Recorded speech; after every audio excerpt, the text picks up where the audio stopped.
जय हिंद। देखिए, सारे स्टूडेंट के लिए, जो भी रेलवे के स्टूडेंट है, उनके लिए एक आवश्यक सूचना है।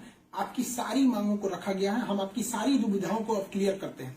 देखिए, 28 जनवरी को किसी भी तरह के किसी भी प्रोटेस्ट में आप हिस्सा न लें, ये आपके लिए गलत साबित हो जाएगा। हम आपकी सारी समस्याओं को एक एक करके सिलसिलेवार तरीके से बताते हैं। देखिए, अभी एक वीडियो आया, बिहार के पूर्व उप मुख्यमंत्री जो सुशील मोदी जी थे, उन्होंने कहा कि वो रेलवे मंत्री से बात किए, वो स्टूडेंट के मांग के सहमत है।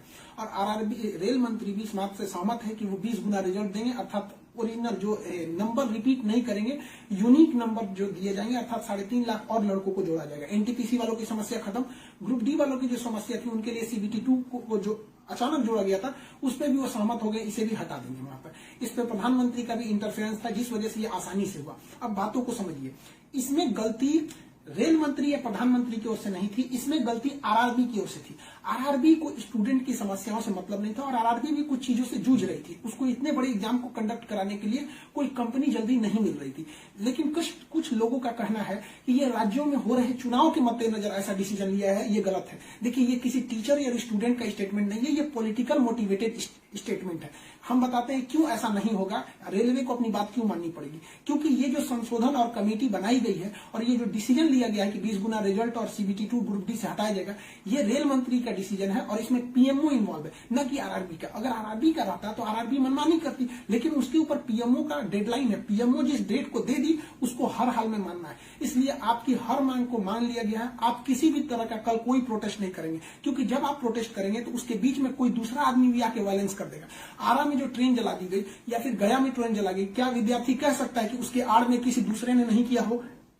करेगा कोई भी, भुगतेंगे स्टूडेंट। आपके लिए हम खड़े हैं बाबू। आपकी हर मांगों को हम शुरू से ही उठाते आए हैं। लेकिन जब हम वहां जाते हैं मंत्रालय में बात करने के लिए या बोर्ड ऑफिस में बात करने के लिए, तो वहां हम क्या जवाब देंगे किसी हिंसा का? वो यही पूछेंगे ना, जब बातें मान ली गई है तो आप क्यों हिंसा कर रहे हैं? तो इसलिए आप कल किसी भी तरह का, एक कह रहा है कोई भारत बंद होगा, क्यों भैया? आपकी स्टूडेंट की मांग हो गई, खत्म कहानी। अब आप पढ़ाई पे ध्यान दीजिए, ऐसे किसी भी और फेक न्यूज अफवाहों पे ध्यान नहीं दीजिए। कुछ भी जो यूट्यूब वाले हैं कुछ भी लिख देते हैं, ऐसे चीजों से आप बचिए।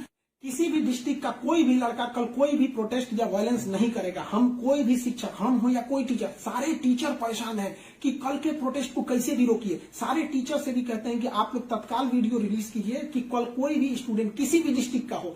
रेलवे को इंटेलिजेंस मिला है, रेलवे इंटेलिजेंस वाले हमको कह रहे हैं कि गोरखपुर के कुछ लड़के प्रोटेस्ट कर रहे हैं। गोरखपुर के लड़के क्या अलग से हैं? आप कहीं के भी हो, बिहार, नवादा, नालंदा, कहीं के भी हैं, आप कल कोई प्रोटेस्ट नहीं करेंगे। आपकी मांगों को माना जा चुका है। हम बता रहे हैं कि इसमें पीएमओ ने इस बात को माना है, न कि आरआरबी। आरआरबी अगर बोलती तो हम भी कहते कि हाँ, आप 100% भरोसा नहीं कर सकते। इसलिए कल कोई भी प्रोटेस्ट नहीं होना चाहिए, कोई भी बंद नहीं। आप आराम से पढ़ाई कीजिएगा। पॉलिटिकल और भी कुछ बातों का कहेंगे। देखिए, अब स्टूडेंट जो कोचिंग के पास आए हैं, या जो कहना है भाई, देखिए स्टूडेंट आप सबने बहुत साथ दिया, हम लोगों ने भी आपका साथ दिया, आपने भी बहुत सारे टीचर्स का आप भी साथ दिया। आप सब लोग को हाथ जोड़ के धन्यवाद कहते हैं। लेकिन सारे स्टूडेंट से कहते हैं, देखिए जो भी लड़कों पे केस हुआ है, अभी उसको हम लोग लीगल तौर पे देख रहे हैं कि उन स्टूडेंट के साथ क्या होगा। और जो हम लोग के ऊपर एफआईआर हुई है, उस पर खुद प्रशासन, डीएम और एसपी साहब जो भी पटना के हैं, उन्होंने खुद कहा है कि हर टीचर को वो अपनी बातों को कहने देंगे। एक्चुअली उन लोगों ने गलत न्यूज देखा है, जिस आधार पर उन्होंने बताया गया। बाद में अभी कोचिंग एसोसिएशन की पूरी टीम गई थी, उन्होंने लीगल दिखाया, तो उन लोगों ने भी एक्सेप्ट किया है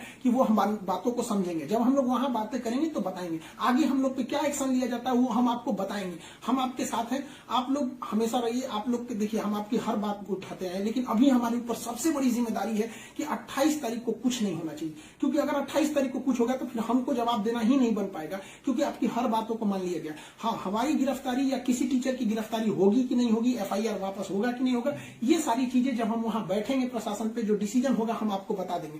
वरना फर्जी न्यूज पे आप लोग ध्यान नहीं देंगे।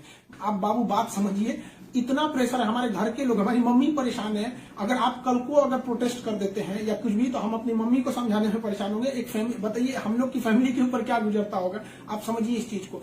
हम इसलिए फिर हर स्टूडेंट को हम हाथ जोड़ते हैं, बाबू हम ठीक हैं फिलहाल। अगर पुलिस कुछ भी कार्रवाई करती है हमारे ऊपर, हम आपको बताएंगे, ठीक है? ऐसा नहीं है, पुलिस प्रशासन भी पढ़ी लिखी होती है। ऐसा नहीं है कि जो वहां पे बैठे हैं वो आपकी तरह स्टूडेंट नहीं रहे होंगे, वो भी समझते हैं, उन लोग की जिम्मेदारी। बताइए पटना के डीएम और एसपी साहब की इसमें क्या गलती थी, लेकिन प्रेशर तो उनके पास है कि आप लॉ एंड ऑर्डर को मेंटेन कीजिए, तो वो लोग भी इसको कर रहे हैं। उन लोग के पास जैसा डिसीजन होगा हम आपको बताएंगे। और हाँ, ये बात हम हमेशा कहते हैं कि जो रेलवे बोर्ड बनाया गया वो इलेक्शन से मोटिवेटेड नहीं है, ये पीएमओ के इंटरफेयर के बाद इसे बनाया गया है। हम आप सारे स्टूडेंट जो हमारे साथ खड़े हैं, हम आप सबको भी हम कहते हैं आप लोग का धन्यवाद, और प्रशासन को भी कहते हैं कि देखिए अगर हमारे नाम से कोई आईडी बनी है तो वो हमारी नहीं हो सकती। अगर कोई बराक ओबामा के नाम से आईडी बना के कुछ बनाता है तो उसमें बराक ओबामा को आप अरेस्ट या एफआईआर नहीं कर सकते, तो आप पहले उसकी सत्यता की जांच कीजिए। रही बात खान सर का नाम क्यों आ जाता है, तो ये भैया एक बात बताओ कि विद्यार्थी का इशू रहेगा, टीचर का नाम नहीं आएगा। हाँ, आप पूजा करिएगा और गणेश जी का नाम नहीं होगा, कोई भी पूजा करिएगा सबसे पहले वहीं से शुरुआत होती है। तो आप कश्मीर से कन्याकुमारी तक हर स्टूडेंट से पूछेगा, उनके इशू में हम साथ रहते तो हमारे लिए खड़े रहेंगे वहां पर। तो इसलिए इसको भी समझिए वहां पे। और स्टूडेंट से भी कहते हैं देखिए हम आपकी बातों को ले, हम अपना सब कुछ दाव पे लगा दिए, लेकिन हमको इससे हम आखिरी सांस तक स्टूडेंट के लिए रहेंगे। हम बाजी लगा देंगे अपनी जान की जब जब बात आएगी हिंदुस्तान की। तो कल बात हिंदुस्तान की है, हाथ जोड़ते हैं, कल कोई लड़का प्रोटेस्ट में भाग न ले प्लीज कहते हैं। और हर टीचर से कहते हैं आप जहां भी हैं, कश्मीर से कन्याकुमारी तक हैं, अरुणाचल प्रदेश से गुजरात तक हैं, हर टीचर अपने स्टूडेंट को समझाए कि कल किसी भी तरह का प्रोटेस्ट न हो, वरना स्टूडेंट के आड़ में कुछ उपद्रवी लोग आके तोड़फोड़ मचा देंगे और बदनाम होंगे स्टूडेंट, और हम लोग कहलाएंगे शिक्षा माफिया। जो गरीब बच्चे हैं उनको हम लोग आज भी फ्री में पढ़ाते हैं, विकलांग बच्चों से हम लोग फीस नहीं लिए हैं, लेकिन फिर भी हम लोग को माफिया कहा जाता है। और कल को अगर कोई प्रोटेस्ट में कुछ हो गया तो हम लोग को तालिबानी कहने लगेगा सब। तो बताइए क्या ये अच्छा लगेगा? सारे स्टूडेंट को कहते हैं आप सब लोग हम आपके साथ खड़े हैं, आप भी हम लोग के साथ खड़े हैं। सारे टीचर्स स्टूडेंट को मना करें, कल किसी भी हाल में 28 जनवरी 20 बार कहते हैं 28 जनवरी कोई भी प्रोटेस्ट, कोई भी हिंसा बर्दाश्त नहीं होगी। इस प्रोटेस्ट में हम या कोई भी टीचर साथ नहीं है आपके। 28 जनवरी का प्रोटेस्ट किसी भी स्टूडेंट या टीचर का नहीं है। बस हम बता दिए आपको, पढ़ाई कीजिए। और आपका जो रेलवे बोर्ड बैठी है वो डिसीजन लेगी, क्योंकि इसमें पीएमओ, रेल मंत्री और प्रधानमंत्री भी इन्वॉल्व है। जो गलतियां हुई थी आरआरबी से हुई थी, आरआरबी को इसमें साइड कर दिया गया। हम उम्मीद करते हैं कि हमेशा हम आपके लिए खड़े रहें, कल आप हमारे लिए भी खड़े होगी। 28 तारीख को शांति बनाए रखिए। हाथ जोड़ रहे हैं आप सभी लोग से, मिलेंगे जैसी सूचना होगी आगे। प्रशासन हम लोग पे क्या कार्रवाई करता है इसकी भी हम आपको सूचना देंगे। जय हिंद।